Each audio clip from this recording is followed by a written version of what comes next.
Hier, il y a eu donc des thèmes très intéressants. Donc l'axe 1, c'était les enjeux climatiques dans le processus.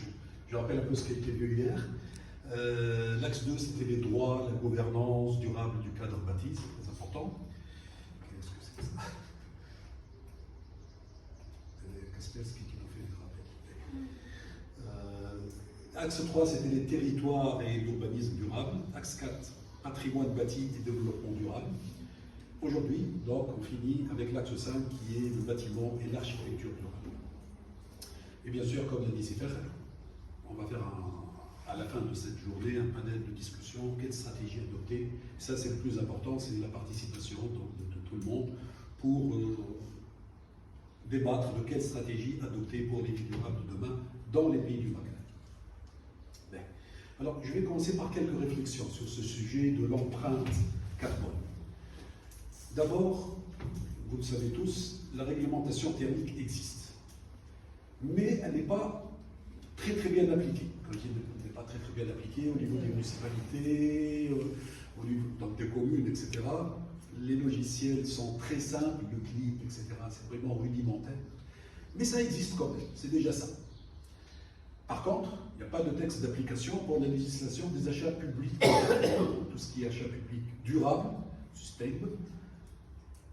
Le texte, le décret, il existe, mais pas de texte applicatif. Donc les gens regardent le texte et ne savent pas quoi appliquer, pour aller justement dans le sens durable, etc.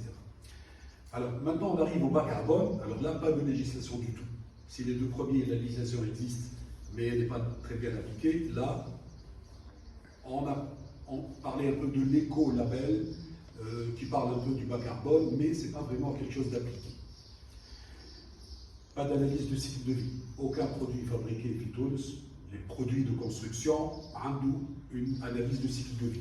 Sauf peut-être un essai qui est en train d'être fait actuellement au CITET sur des plaques de plâtre. C'est en cours, ce n'est pas encore finalisé.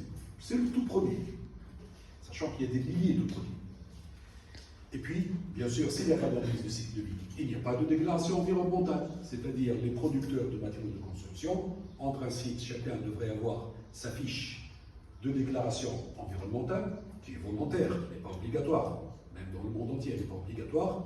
Elle sera obligatoire quand on participe dans un projet. Et c'est là toute l'astuce. C'est-à-dire qu'actuellement, on va raisonner sur le mieux-disant, le moins-disant, toutes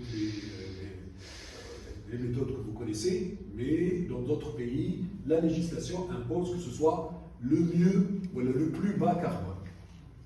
Et là, le fabricant, il va être obligé de faire sa fiche de déclaration.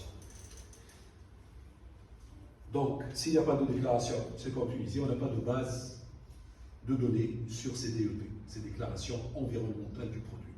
On ne sait pas, chacun fabrique son produit. Bon, certains qui font de l'importation ou qui sont en relation avec des groupes internationaux ont leur fiche de déclaration. Mais on va voir que cette fiche, elle comporte une place très importante pour le transport, et si c'est des produits importés, elle ne vaut plus rien. Parce que dans le coût du carbone, il y a le transport. Donc, devant tout ça, devant toute cette situation, pas de texte, pas de législation, il faut donner une suite de solutions permettant à toute la filière, toute notre filière, architectes, ingénieurs, bureaux d'études, fabricants, entrepreneurs, d'intégrer le carbone dans les projets, pour faciliter, éclairer leur prise de décision. Donc le tout, c'est la prise de décision sur ce sujet. S'il n'y a pas de réglementation, la seule chose qu'on peut faire, comme ça a été fait dans plusieurs autres domaines et autres sujets, c'est de faire les avant-gardistes.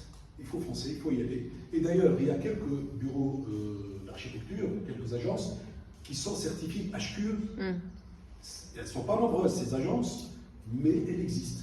Qui c'est qui leur a dit de faire ça? C'était leur propre initiative. Donc le rôle innovant et le rôle initiateur de la part des maîtres d'œuvre, des architectes, c'est très important. Même s'il n'y a rien derrière. Et parfois ça marche, parce que le public, il va y penser, les ministères, ils vont penser, tiens, il y a des bureaux qui se sont lancés là-dedans, et pourquoi ne pas réglementer tout ça? Alors, je vais faire des va-et-vient entre des réflexions, et puis faire un peu de présentation du sujet. Par exemple, si on prend les matériaux qu'on utilise dans un bâtiment, 80% sont des matériaux minéraux. Minéraux, c'est-à-dire béton, céramique, marbre, plâtre, verre, terre, avec nous aussi un vernis, donc ça, la terre, ça fait partie des matériaux minéraux. Et puis il y a la gamme des matériaux métalliques, acier, aluminium, cuivre, matériaux organiques, plastique, bitume, composite, matériaux organiques naturels, bois, fibres végétales, etc. Ce ne sont que quelques exemples. Donc la part prépondérante, c'est les matériaux minéraux, c'est-à-dire le béton, etc. Et c'est là où il faut vraiment cibler. Mais on va voir tout à l'heure, sur certains exemples d'ACV ou bien de DEP, que certains produits qui font partie des matériaux métalliques, comme l'aluminium par exemple, il a le plus haut carbone dans la fabrication. Mais comme sa quantité est, je ne vais pas dire négligeable, mais minime par rapport au béton, aux briques, etc., son bilan carbone, il va être moindre que les autres. Donc il y a deux notions, hein. Il y a le bilan carbone du produit et il y a sa quantité dans la construction. Et là, donc, c'est des notions de maîtrise. Bon, il y a la consommation énergétique, c'est le sujet aussi du carbone, parce que quand on dit consommation énergétique, on dit tout de suite dégagement de CO2. Et là, donc, si on prend le cas de l'industrie des matériaux de construction, elle est à 1177 tonnes équivalent pétrole. Si on lui ajoute la consommation dans nos logements, la consommation en climatisation, éclairage et chauffage, donc là, on doit ajouter encore 2254. Et si on ajoute les administrations, les commerces et les hôtels, qui font partie aussi de notre domaine, là, on monte encore à des chiffres encore plus élevés, donc 755. Donc vous voyez, la part du bâtiment, elle est vraie. C'est pour ça, les gens de l'ANME, ils ne cessent de dire ça. Le bâtiment, c'est lui le responsable. Quand on le compare aux autres industries, ou bien au transport, ou bien à l'agriculture. Donc on est vraiment concerné. S'il y a des motifs, c'est nous. Bon, là, c'est la même chose exprimée en pourcentage. Donc, les MCCV, c'est à peu près 15%. Le logement, c'est dans les 28%, pardon. Et les administrations, c'est 9,4%. Donc, à eux trois, ils sont à peu près à 45, 55%. Rien que ce secteur-là. Alors, les émissions nettes de CO2, puisque notre sujet, c'est le carbone. Si on place la Tunisie, sur cette échelle, elle n'était pas placée. Donc, je l'ai placée pour voir où est-ce qu'on en est. On est à 36 millions de CO2 en 2014. Hein. Donc, on est bas, en bas de l'échelle. Pas parce qu'on est un petit pays, nombre d'habitants, etc. Mais si on raisonne par nombre d'habitants, il y a quelque chose, donc curieusement, qui se fait. On dépasse l'Inde. L'Inde, il était là, il produit 2342, et en fait, là, il devient à 1,08, et c'est nous qui passons en avant-dernière. Enfin, la liste est encore lente, mais là, donc, on passe quand même à 3,1, 1,2. On n'est pas très loin de la France, si on raisonne sur le 5, etc. Donc là, il faut faire attention. On dégage beaucoup de CO2 au Tunisie, par tête d'habitant. Alors d'où vient ce CO2? Pourquoi donc on a tant de dégagement de CO2? Donc là, un petit aperçu. Donc actuellement, il y a 2 ans, en 2021, parce que cette étude, je l'ai faite en 2021, donc on était à 54 millions d'équivalents CO2. Et on peut les diviser en à peu près 50 millions dans l'énergétique. Quand on dit énergétique, c'est-à-dire la STEC, éclairage, électricité et gaz. Il y a 24% des émissions fugitives, mais le plus important, c'est la combustion. Alors, qui c'est qui va utiliser cette combustion qui est faite par la STEC? C'est tout ce qui est... donc, une part va vers l'énergie, le transport, l'industrie, et là, ce qui nous concerne, nous, c'est les résidentiels et les tertiaires. Donc, on est à 12%, avec l'agriculture, bien sûr. Donc, si on a l'agriculture, on va être à peu près à 8%. Donc, 8% énergétique, dégagement de CO2 de manière indirecte. Parce que quand j'allume l'électricité, il n'y a pas du CO2 qui sort ici, dans mon bâtiment. Par contre, la STEG, elle en a sorti des tonnes, des millions de tonnes. Donc on est concerné. Autre chose à laquelle il faut relier tout ça, c'est l'industrie. tout ce qui est fabriqué en matériaux de construction, en produits de construction, c'est 9 millions de tonnes de CO2 qui sont dégagées par les cheminées des industries et qu'on va rajouter à ces 8 millions de l'industrie de consommation électrique et consommation de gaz. Ce qui nous fait quand même, rien que pour les matériaux de construction, 15 millions de tonnes sur les 54 millions de tonnes. Et donc, si on décompose ces 54 millions de tonnes, on trouve que les cimenteries, elles sont à 12 millions, ils sont en tête de liste. Ensuite, 2 millions pour les briqueteries. Et puis, bon, les autres, origine 0,6 millions. Donc, vous voyez, c'est un peu les cimenteries qui sont en première, à la première place.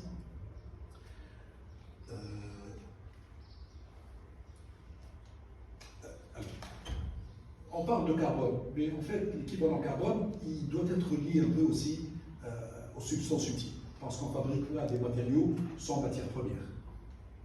Et là, donc, ce qu'on constate, c'est qu'en Tunisie, la consommation de substances utiles,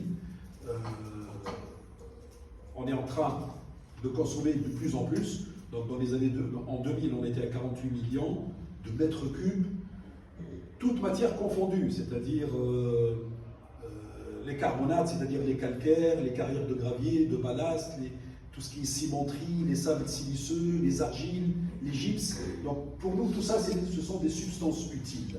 C'est des substances utiles. Et actuellement en 2019, l'étude a été faite en 2019, on est à 65 millions de mètres cubes. C'est énorme. Alors c'est énorme surtout si on ne fait rien derrière. C'est-à-dire on consomme beaucoup et on produit beaucoup de déchets. Et là, donc, on ne fait rien à côté. Il y a cette courbe de consommation de déchets qui va de manière presque exponentielle. Et à côté, on ne fait rien pour recycler et pour valoriser. On est à 0,19%, donc vraiment c'est insignifiant. Et tout le reste, où est-ce qu'il va? Il va dans les enfouissements, il va dans les décharges, dans les ouelles, pour parler des anarchiques, etc. Tout ce qui est dépôt anarchique. Donc là aussi, c'est un problème. J'ai parlé tout à l'heure des substances utiles. Quand on regarde ce schéma, on a l'impression, on se dit, ah, ça va, quand même. On nous dit qu'on est à 64 millions, mais que représentent ces 64 millions de mètres cubes par rapport à tout ce qu'il y a comme montagne, comme réserve, comme carrière? Actuellement, bon, on est à 0,7%, on est quelque part ici, donc ça va. Et puis si on remonte à 1980, donc les réserves étaient de 82,7%, et là on chute à 68%, donc on se dit quand même, on a des siècles devant nous. Mais si on fait plus large, c'est-à-dire si on remonte à 1930, et on va pas à l'infini, on va juste où ça va devenir égal à zéro. Donc à ce moment-là, là on était tranquille, on se dit on est encore loin, mais les courbes en fait elles vont progresser de manière exponentielle. Et là, les calculs, la simulation, espérons qu'elle soit fausse. On voit qu'on a passé beaucoup de temps pour faire ces calculs, mais quand même, à l'horizon 2090, on va être à 12%, et 2100, on ne sera pas plus là, mais nos enfants, comme le dit la Charte des Nations Unies, etc., il faut qu'ils héritent donc quelque chose. Là, ils ne vont rien hériter, hein, c'est quand on continue sur ce rythme. Donc en 2100, il n'y aura plus rien. Ça y est, les carrières sont taries, c'est un paysage lunaire, etc. Bon. Donc il faut faire attention à ça. Il ne faut pas être content de ces chiffres, parce que beaucoup, ministère de l'équipement, etc., ils disent ah, on est à 0,7%, c'est pas grave. Mais en faisant une simulation, on peut tout de suite être. Il faut que je passe vite parce qu'il y a beaucoup de choses à voir. Alors, donc il faut passer à l'action. Alors, passer à l'action, c'est mesurer et diminuer l'impact de carbone de chaque projet. Ne plus se contacter d'une maîtrise et du devis estimatif, etc., pour arriver au prix du bâtiment, mais il faut intégrer l'impact carbone. Il faut maîtriser la stratégie carbone des esquisses ou le concours, déterminer le budget, comparer les variantes, changer de matériaux, voir quel impact, justement, ça va faire. Gagner du temps grâce aux fonctionnalités. Bon, ça, il faut des logiciels. Et on va les voir tout à l'heure s'il me reste du temps. Repérer les composants les plus impactants, maîtriser le budget carbone, partager et valoriser les études. Donc il faut qu'il y ait quand même un échange entre les architectes, les ingénieurs, etc. Comme d'habitude. Donc ça pour passer à l'action. Bon, vous connaissez ces schémas. Bon, parfois ils changent de style. Par exemple, celui-là il est un peu compliqué. En fait c'est le même. Je vais commencer par celui-là, c'est mieux. Il est plus pédagogique. Donc les carrières, le transport, l'extraction, la fabrication à l'industrie, les rejets gazeux, les rejets liquides, encore une fois du transport, la mise en œuvre de l'énergie, etc., du CO2, l'utilisation de la vie en œuvre, du bâtiment, la démolition, l'entretien ou la rénovation, les déchets de construction, ou bien mise en décharge, ou bien, les quelques essais en Tunisie, c'est de faire le recyclage et d'essayer, je l'ai mis en pointillé parce que ça n'existe pas actuellement. Donc tout va ici en fait, tout va dans les décharges. Il y a très peu, il y a une seule station à Zag, je crois, qui fait quelques tonnages, quelques mètres cubes, et qui les intègre pour faire du remblai, pour espérer faire ce cycle. Sinon, on n'a pas de cycle. Donc, allez, c'est la présentation classique. Bon, ça aussi, donc, c'est une autre présentation qui démarre de l'extraction, fabrication, transport, chantier. Et là, on dit, dans le chantier, il y a des déchets. Il ne faut pas oublier les déchets sur le chantier. Exploitation, rénovation, de nouveau fin de vie. Alors, soit mise en décharge, soit recyclage. Donc, c'est mieux de présenter les choses comme ça, parce que les gens croient que c'est vraiment un cycle, alors que la chaîne peut être interrompue à tout moment, enfin à tout moment, mais surtout à la fin. Et aussi, il y a le raisonnement réemploi. Raisonnement réemploi, ça veut dire que dès le départ, l'architecte, il va dire « je vais utiliser des matériaux pour les réemployer ». Ou bien, il va faire le raisonnement en disant sur les matériaux que j'ai choisis, certains vont être réemployés et je le sais dès maintenant. Je vais raisonner de cette manière-là. Bon, maintenant, si on revient à tout ce qui est fiche, analyse, cycle de vie, toutes ces étapes, ils leur ont donné des appellations et des symboles, des lettres. Par exemple, la première, où est-ce qu'elle est? La première, c'est l'approvisionnement, donc c'est A1. A1, c'est lorsqu'on est dans la carrière. A2, c'est lorsqu'on transporte chez le fabricant. A3, c'est la fabrication. A4, c'est le transport lorsque le produit est fabriqué. A5, c'est l'installation dans le chantier. Où est-ce qu'on va par la suite? Donc, utilisation dans le bâtiment, scénario de fin de vie, bénéfice. Bon, rarement on le fait, bénéfice et charge au-delà des frontières du système. Donc, généralement, l'analyse du cycle de vie, elle se limite à B, C. Donc le D, très rare. Même à l'échelle internationale, on le fait très rare. Le D, c'est la base de la CV, qui va nous conduire au bilan carbone. Il ne faut pas qu'on perde le fil de nos idées. Donc, notre objectif, c'est le bilan carbone. Bon, ça, c'est des étapes, comment on fait une analyse du cycle de vie. Il faut connaître tout ce qui est unité fonctionnelle, frontières, faire l'inventaire, évaluer les impacts et faire l'interprétation. C'est un peu le sommaire d'une analyse du cycle de vie, d'une déclaration environnementale du produit basée sur l'analyse du cycle de vie. Donc il y a les trois composantes protagopides, A1 jusqu'à 3, A4 à 5, B1. Donc là, en gros, c'est la production à l'usine ou à la carrière. Là, c'est la fabrication. Là aussi, c'est la fabrication. Là, c'est la construction sur le chantier. Et puis ici, donc, vous avez tout ce qui est vie en œuvre. Pas la mise en œuvre, mais la vie en œuvre. Et puis la fin de vie, etc. Bon, donc l'empreinte carbone maintenant, c'est une partie d'une analyse du cycle de vie. Donc beaucoup de gens qui travaillent avec l'analyse du cycle de vie, ils se sont dit on va simplifier. Donc simplifier l'analyse du cycle de vie, qui est quand même assez lourde, c'est faire le bilan carbone. C'est prendre en fait un seul indicateur, qui est le plus important. C'est pour ça qu'on l'a pris.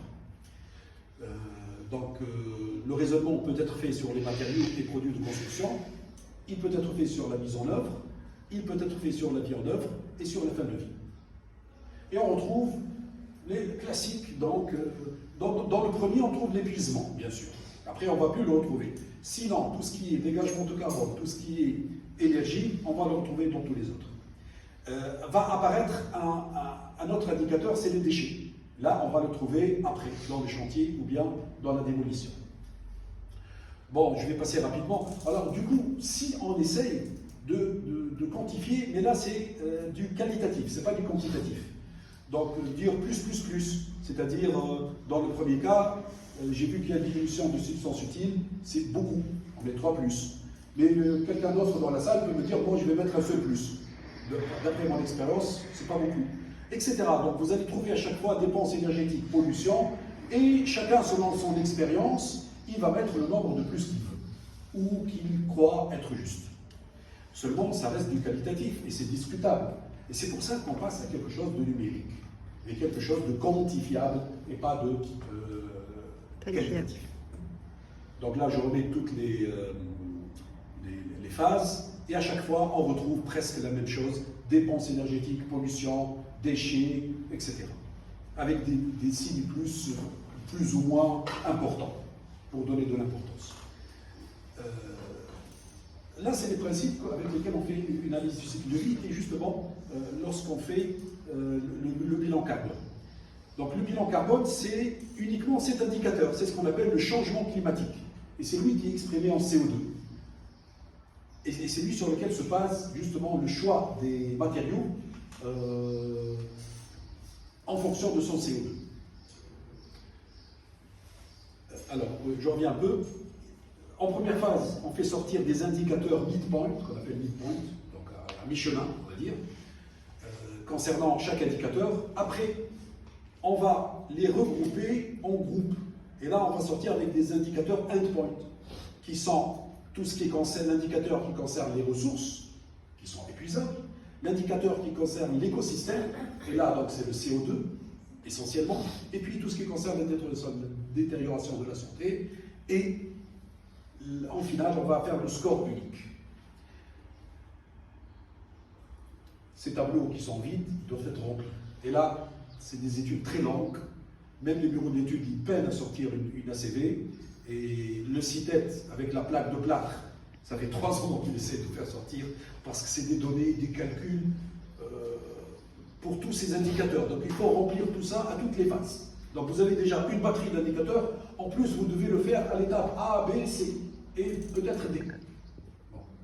Déjà que si on fait ABC, c'est bien. Encore une liste qui concerne l'énergie.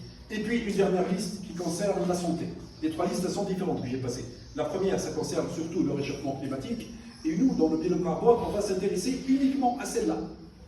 Et on le voit parce que l'unité, c'est des équivalents CO2. C'est elle qui est la prépondérante. Bon, celui qui veut aller plus en détail doit revoir tous les indicateurs. Déjà, si on focalise sur le premier, c'est déjà bien. Donc tout ça, c'est tout ce qui est échauffement, écosystème. Toute cette liste, c'est pour l'énergie. Et toute cette liste, c'est pour tout ce qui est santé, etc. Santé d'être humain, etc. Bon, si on prend l'une des études, par exemple. C'est bon? Non, c'est... Si on prend donc tous ces indicateurs, et on essaie de raisonner en phase, A, B, C, D, on voit quelle est la dominance ici. C'est surtout l'orangé. Donc l'orangé, c'est quoi? L'orangé, c'est l'utilisation. Ça veut dire en fait que l'impact le plus néfaste, c'est au cours de l'utilisation du bâtiment. C'est l'éclairage, c'est le chauffage, c'est la climatisation. C'est là un peu la rénovation. Quoique la rénovation, non, c'est le vert. Donc l'utilisation, c'est notre consommation énergétique. C'est pour ça, heureusement, qu'il y a la réglementation thermique utilisée. Et qu'elle est plus ou moins appliquée. Parce qu'on le voit très bien, c'est elle qui est la plus néfaste. Sinon, si on prend les déchets produits, c'est normal qu'on a le violet qui apparaît. Pourquoi? Parce que c'est la démolition et l'entretien. Sinon, un peu partout, c'est l'utilisation, c'est la vie en œuvre qui est la plus néfaste. Maintenant, on va aller plus proche de notre sujet. Choisir un matériau, un produit de construction basé sur son... là, il est basé sur plusieurs critères que vous voyez. Le CO2, c'est uniquement celui-là, changement climatique, mais on a tout le reste. Donc là, c'est plutôt un choix basé sur l'ACV, de manière totale, pas uniquement sur le carbone.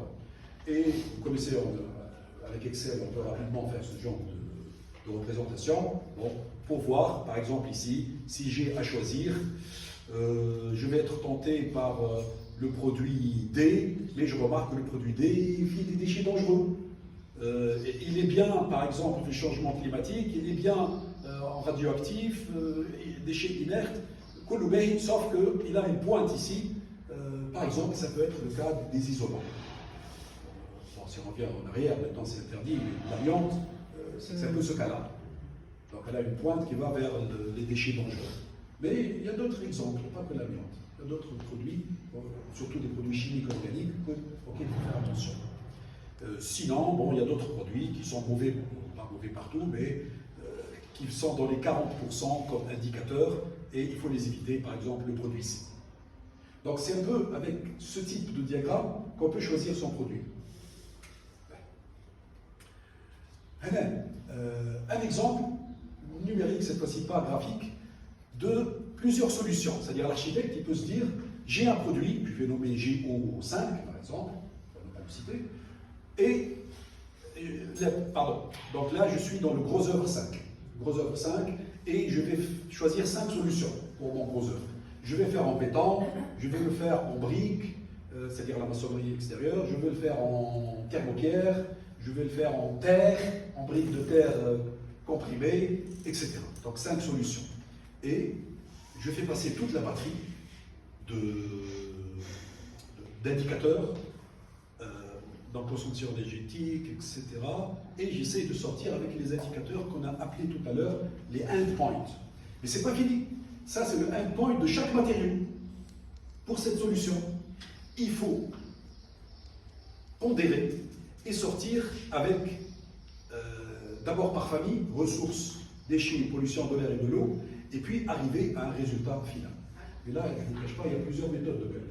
Et les anglo-saxons font à leur manière, les européens font à leur manière, etc. Et il faut choisir sa méthode. Mais disons, pour cette méthode, par exemple, on peut quand même dégager et dire que la solution 4 est la meilleure. Il faut que ce soit le plus bas, 8,83 comme impact. Alors, maintenant, revenons à l'empreinte carbone, plus simple que tous ces calculs et tous ces raisonnements. Alors, on peut raisonner sur l'empreinte carbone d'un produit de construction. Une brique, c'est un produit de construction. Un système constructif, c'est un mélange. Un plancher avec une membrane bitumineuse, etc. Enfin, tout ce qu'il y a dans un plancher, c'est un système. Et bien sûr, le mieux, c'est de raisonner sur le bâtiment, parce que nous, on veut le résultat final. On est habitué, le moins disant, ou le mieux disant, il y a une petite amélioration, on ne dit plus le moins disant, mais le mieux disant. Mais l'idéal, c'est de dire le mieux bas carbone, le mieux ACV, le mieux CCV. CCV, c'est le coût. L'autre, c'est l'analyse du coût de vie, l'autre, c'est le coût du cycle de vie. Combien ça coûte. Et bien sûr, pour tout cela, il faut avoir une base de données. Base de données, ou bien un bilan carbone d'un produit de construction. Du système constructif, du bâtiment. Mais où sont ces bases de données? On les a pas rendues. Donc il faut chercher ailleurs. Et je vais vous montrer où ça se trouve. Et bon, il faut les manipuler avec précaution, mais ça existe. Et au moins ça permet de s'initier en attendant que des laboratoires de recherche développent. Moi je crois que c'est le laboratoire de recherche qui manque ces bases de données, et pas les organismes publics. Parce qu'on est plus sensible à ces choses-là, alors, oui, pourquoi on dit empreinte carbone uniquement? Pourtant, il y a beaucoup de gaz qui sortent. Parce que les gens qui ont fait ces travaux, enfin sur les émanations des polluants, ils savent qu'il n'y a pas que ça. Il y a des hydrocarbures, il y a des hexafluorures, je passe, métal, etc. Et le dioxyde de carbone, c'est pour ça qu'on dit équivalent CO2. On ne dit pas kilo CO2, on dit toujours équivalent CO2. Parce que dans la formule, on tient compte de tous les autres. Il y a une formule qui ramène le tout au CO2, en tenant compte des autres. Ça, c'est quelque chose à savoir. Et c'est comme ça que les gens qui ont fait des bilans carbone, ils sont sortis avec ces chiffres. Par exemple, en Tunisie, on produit bien le CEM1 qu'on utilise. Et on produit aussi le CEM2BL. Et le CEM2AL d'abord. Le CEM2BL, il est en projet. Mais le projet est arrêté. Je vais dire pourquoi. Donc le CEM1, c'est ce qu'on utilise le plus pour faire la structure.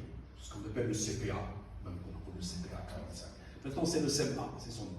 Lui, il dégage beaucoup. Hein. Il dégage 765 kg par tonne. Mais si on le met dans le béton, le ciment, il est présent dans le béton qu'à 14%. Donc il n'a plus d'influence. Donc là, vous avez une colonne pour les ciments, là, c'est une colonne pour les bétons. Donc déjà, c'est un peu mieux, puisqu'il est mélangé avec le sable, le gravier et l'eau, etc. Ça chute un peu, ça revient à 230. Les cimentiers, ils sont conscients. Tout à l'heure, on les a pointés de l'index pour dire, et ils le savent, et ils l'avouent, que c'est les plus polluants, mais quand même, ils sont en train de faire des efforts. Alors, ils sont en train de faire des efforts, et vous voyez que les chiffres baissent ici. Pourquoi ils baissent? Parce qu'ils essaient de diversifier, justement, leur gamme de ciment. Le 7-2AL, déjà qui est fabriqué en Tunisie, il est à 676, à peu près 23% de différence. Le 7-2BL, s'ils arrivent à avoir l'autorisation, il est à 30%, etc. Il y a des ciments dans le monde qui sont à 274%. C'est des 5-3B, c'est des ciments laitiers. Il y a des ciments laitiers, des ciments de cendre volante, il y a des ciments filaires. Nous, en Tunisie, on a uniquement le ciment avec les ajouts calcaires, le 7-2AL. Donc, les cimentiers, ils font que ça, en attendant qu'il y ait la production de ciment géopolymère. Mais comme on entend ce géopolymère, depuis que je suis tout jeune, j'entends les géopolymères, il n'a jamais vu le jour, je pense qu'il ne va jamais voir. C'est une utopie. Hein. Les géopolymères, c'est des petites fantaisies de chercheurs au laboratoire, tout simplement. Et l'industrie, ou bien alors il y a un grand lobby de cimentier, peut-être. J'en sais rien. Bon, je ne vais pas m'aventurer sur ce sujet.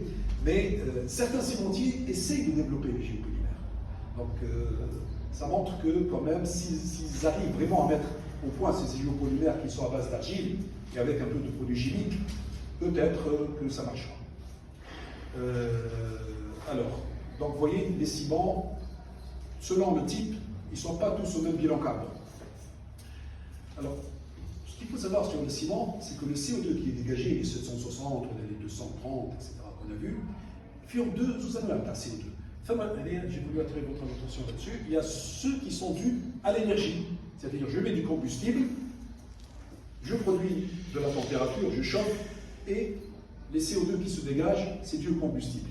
Mais il y a 60% de décarbonatation qui sont dus au calcaire, puisqu'on met du calcaire dans le ciment, qui est chauffé.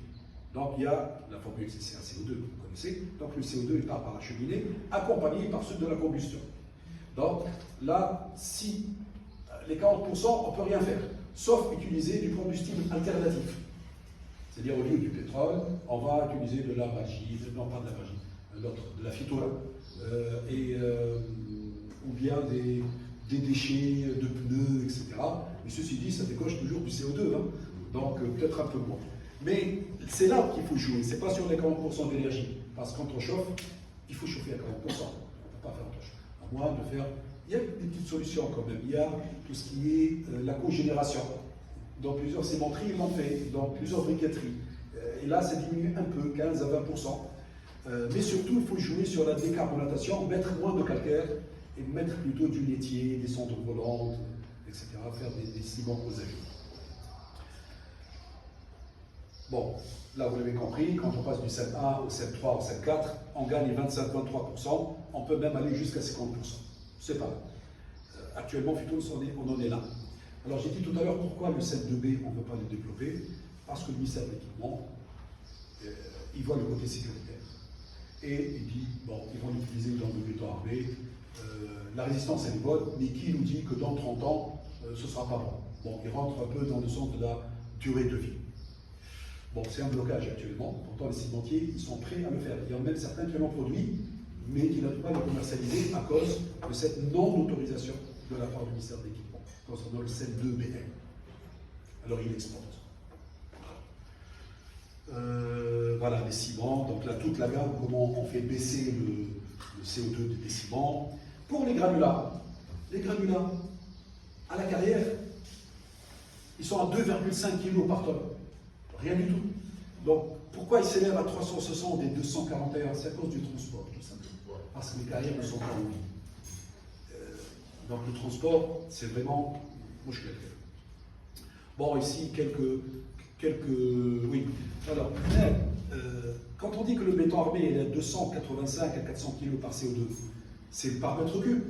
Si je le ramène à la tonne, il est à 114. Si je le ramène au kilo, il est à 0,11 jusqu'à 0,16. Si je le compare à l'aluminium, en kilos les deux, ici, il faut comparer les deux. Hein. Quand les gens disent 285, le béton il est mauvais, l'aluminium c'est mieux. parce que celui-là il est à 17 et l'autre. Mais non, il faut raisonner de la même manière. Et ça, c'est une erreur aussi à ne pas faire lorsqu'on regarde des analyses de cycle de vie qui proviennent de beaucoup de producteurs. Il faut harmoniser. Et il faut raisonner de la même manière. Parce que les chiffres sont trompeurs. Hein. Là, vous voyez, 0,11 et 0,16. Alors pourquoi le béton armé il a un carbone plus important? Parce qu'il est plus présent dans le bâtiment. On fait plus de volume de béton que de volume d'aluminium. Mais à la base, l'aluminium, c'est celui qui dégage le plus de CO2. L'acier, beaucoup moins que le CO2, que l'aluminium. Il est à 1,8. L'asphalte, très faible l'asphalte. On regarde l'asphalte, on se dit, ah, c'est du pétrole.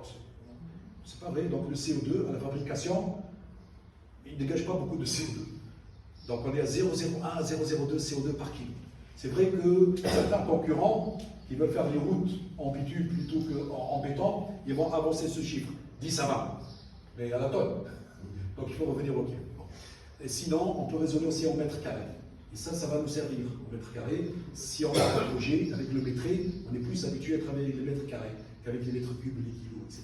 Donc là, c'est plus simple pour moi de dire qu'une dalle en béton, elle consomme 70 à 100 kg CO2 équivalent par mètre carré. Et si je compare un mur en brique par rapport à un mur en béton, par exemple, bon, si j'inverse la dalle, je monte à un voile, donc là, quand même, de 8 à 13, on monte à 70 à 100, c'est clair qu'un mur en béton a un bilan carbone plus élevé qu'un mur en brique. N'en parlons pas du mur en brique de terre, le chiffre qui doit être à 1 à 2. Les enduits, on peut raisonner sur les enduits, etc. Bon, ça c'était juste pour vous dire que pour les émissions de CO2, on peut aussi penser à l'énergie qu'on a utilisée ou bien à certains produits en vogue, ce qu'on appelle tout ce qui est énergie renouvelable, éolien en mer, photovoltaïque, etc. Et bien sûr, ceux qui sont en tête, c'est le fuel. Le fuel. Mais ça, donc, tout ce qui est combustible à base de fuel, on est à 730 grammes par kilo de produits, pardon, par kilowattheure, puisque je raisonne en énergie, tout est exprimé ici, c'est des grammes par kilowattheure. C'est-à-dire, chaque source qui me produit 1 kilowattheure, voilà ce qu'elle dégage comme CO2. Avec le fuel, on est à 730 grammes. Avec le photovoltaïque, 43 grammes. Alors le plus bas, c'est lequel? Bon, c'est le nucléaire. On est à 6 grammes, c'est normal. Et aussi l'hydraulique, c'est-à-dire les barrages, on est à 6 grammes. Sinon, tout le reste, on est très loin ici. Là, le plus, en fait, c'est le charbon, 1060. C'est pas le... Bon, le charbon n'est plus très utilisé. Actuellement, c'est le fuel. Et sinon, c'est le photovoltaïque. Et c'est bien d'avoir une idée là-dessus. Bon, je passe, c'est l'énergie des produits de construction, c'est pas vraiment notre sujet, je l'ai mise comme ça, mais si on avait le temps. Je reviens, la modélisation. Pas les fragilisés. 2-3 minutes, ok. Voilà. Bon, voilà. Donc je vais aller un peu plus vite. Donc là, c'est le raisonnement, comment on fait la modélisation pour arriver au bâtiment. Alors j'ai parlé de la base INES. La base INES, c'est une base française. Il y a beaucoup de bases de données européennes, anglo-saxonnes, etc. Mais quand même, c'est la meilleure. C'est pas pour la vanter, mais c'est comme ça, c'est les chiffres. Et elle est actuellement à peu près, là c'est 2021, donc on est 2023, ils ont dû atteindre certainement le cap des 2800 fiches DEP. Donc 2800 matériaux, ce qui est énorme. Donc là, l'architecte, il a tout à sa disposition. Je vais essayer de faire un lien pour vous montrer la base INES en direct, comme ça vous entendez parler, mais bon. Alors cette base, elle est implantée surtout en France, puisque c'est eux qui les tiennent, un peu en Espagne, en Italie, une en Turquie. Moi j'ai mis un point vert pour dire, espérant qu'il y en a une en construction pour la plaque de plâtre, peut-être que ce sera la première. Donc, soyons optimistes. Mais sinon, en Grande-Bretagne, par exemple, ils sont très en retard. Dans les pays nordiques aussi. Mais c'est surtout développé dans des pays. Maintenant, comment utiliser tout ça? J'ai fait un petit exemple très simple. Regardez. Je me suis dit, j'ai un plancher terrasse de 400 mètres carrés et je veux mettre dedans un isolant thermique. Sachant que je veux aboutir à ce que ce plancher puisse avoir un coefficient de transmission thermique qui est égal à 0,5. Ça, c'est mon objectif. Qu'est-ce que j'ai à ma disposition? Je regarde, je trouve qu'il y a du polyuréthane, du polystyrène, de la laine de roche. Je fais mes calculs pour être à 0,5 et je me rends compte que puisque ce polyuréthane il a un lambda, c'est-à-dire un coefficient de conductivité thermique de 0,024, il me faut 39 mm. Ça, c'est des calculs qu'on peut faire. Celui-là, il me donne 62. Celui-là, puisqu'il est à 0,034, il va me donner 55 mm. Après, je me dis, allez, je vais voir le prix de ces produits et mon empreinte carbone. Donc, pour les prix, il n'y a pas de problème. On peut connaître les prix, donc par mètre carré de ces produits-là, chez les fabricants. Par contre, si vous dites aux fabricants, donnez-moi ça, certains l'ont, d'autres pas. Il faut aller à la base INIES, tout simplement. La base INIES, je vais vous montrer tout à l'heure, et on va trouver ces chiffres. On peut les prendre directement en faisant attention quand même. Parce que, par exemple, pour le polystyrène qui est produit en Tunisie par Polycom, bon, je ne dois pas dire, par des fabricants, les 3,84 sont corrects. Peut-être on ajoutera un tout.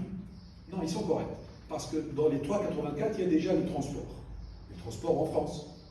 Sachant qu'il y a plusieurs centres de fabrication de polystyrène, 3,84 c'est toujours à côté des grandes villes. Et ça marche en Tunisie parce que le fabricant est là. Sinon, le polyuréthane, la laine de roche, ici importé. Et donc, les 7,81 et les 12,5, il faut ajouter le coût du bateau qui va venir ou de l'avion, je ne sais pas comment ils vont transporter. Donc, faire attention à ça. Le transport, les chiffres, ils sont valables pour les produits fabriqués localement. Tout ce qui est importé, il faut faire un bonus, un malus. Alors, si je ramène les prix à l'épaisseur d'isolant, c'est-à-dire par mètre carré, ici par mètre carré, donc le polyuréthane, avec les dimensions qu'on a définies ici, donc on va être avec ces chiffres-là, 8, 17, etc. Et si je les ramène aux 400 mètres carrés, donc ma conclusion, pour le mieux disant, ça va être celle-là. Donc je vais dire, ah, laine de roche, excellent, 8068, je l'achète. Mais si je fais mon raisonnement avec le bas carbone, je me retrouve avec celui-là, 3,27. Voilà. Vous voyez? Donc ça, c'est un petit exercice comme ça pour comment calculer le bas carbone. Quand on rentre maintenant dans les grandes bases de données, on va trouver, par exemple, je vais faire un mur. La base de données me donne, plusieurs possibilités pour faire un mur avec les coupes du mur, etc.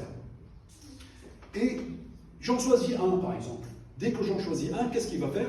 Il va me donner des détails. Voilà son score environnemental, 14,54.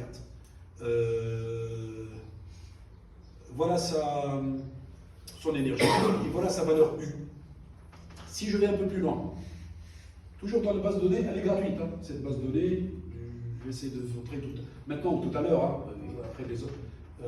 Donc il vous dit, ce mur extérieur, les composantes au terme, impact par matériau.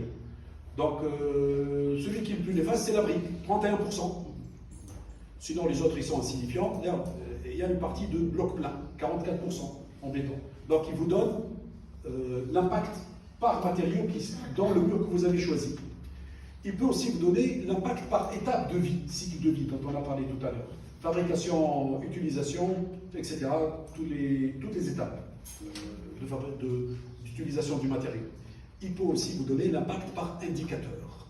Et donc nous, ce qui nous intéresse le plus, c'est le changement climatique. Les CO2, l'équivalent CO2.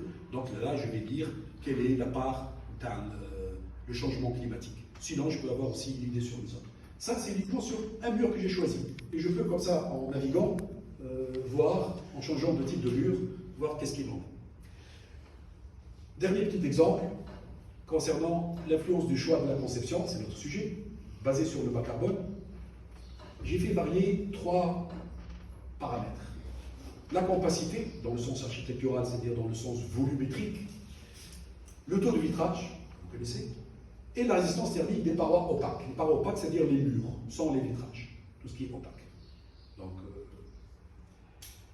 la volumétrie, donc on est parti d'un bâtiment le plus compact possible, puis on fait varier la forme. Bien sûr, on va se retrouver avec des coefficients de compacité qui sont différents. Donc là, ce que vous voyez ici, je vais de 0,19 jusqu'à 0,25. Donc plus c'est compact, plus le chiffre est faible. Et qu'est-ce qu'on constate? On constate, donc ça a été fait avec un logiciel Visca, vous pouvez entrer, mettre discard, et vous allez voir, il est payant. Bon. Donc, là, donc, il faut que les laboratoires mettent un peu de budget pour acquérir ce type de logiciel. Alors, qu'est-ce qui permet ce logiciel? Bien sûr, nous, ce qui nous intéresse, c'est calculer cet équivalent CO2. Donc, donc, impact total, c'est tout ça. Impact contributeur PCE, c'est le produit de chez le fabricant.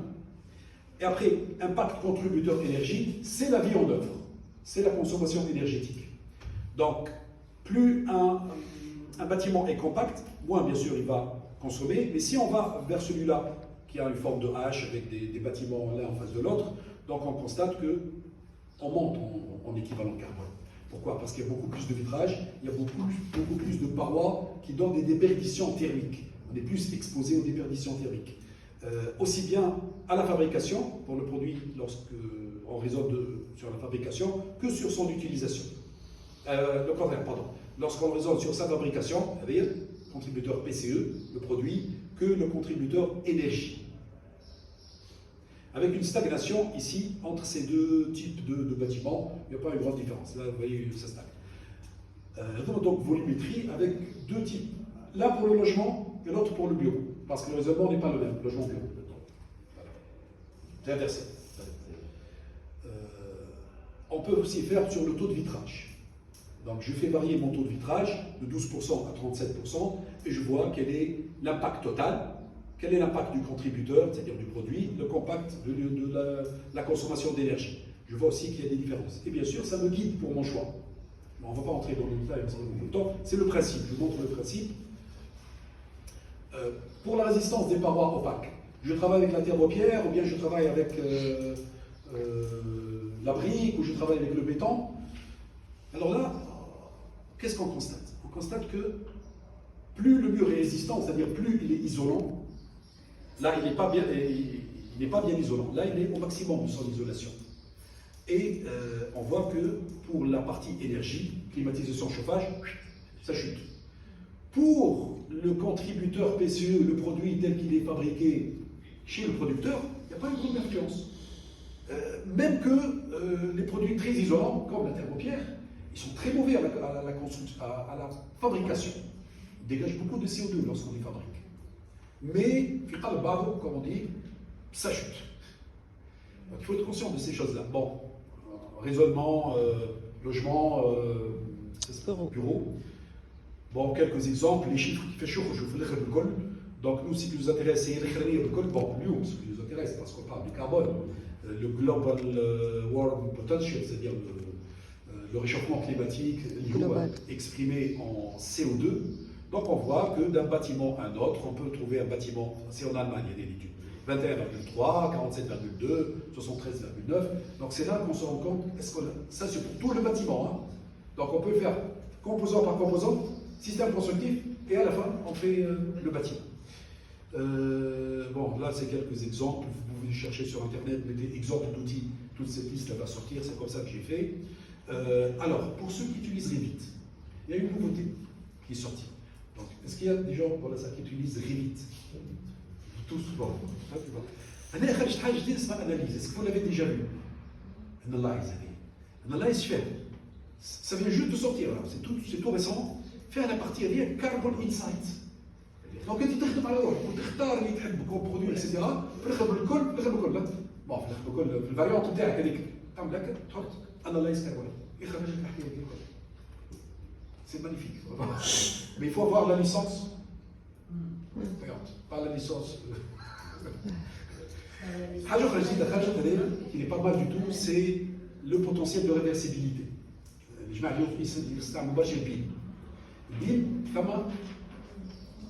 Une option pour tout ce qui est déconstruction.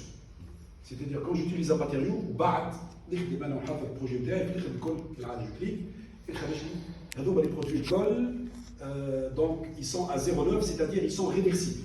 Je peux soit les enlever et les réutiliser, soit les enlever et les recycler. Par contre, tout ce qui est en rouge, voilà, qui commence à être en orange, non recyclable. Donc déjà, d'abord, brique. Encore 2 minutes. Voilà, 2 minutes. Là, pour vous montrer, j'espère que ça va marcher. Je m'en dis.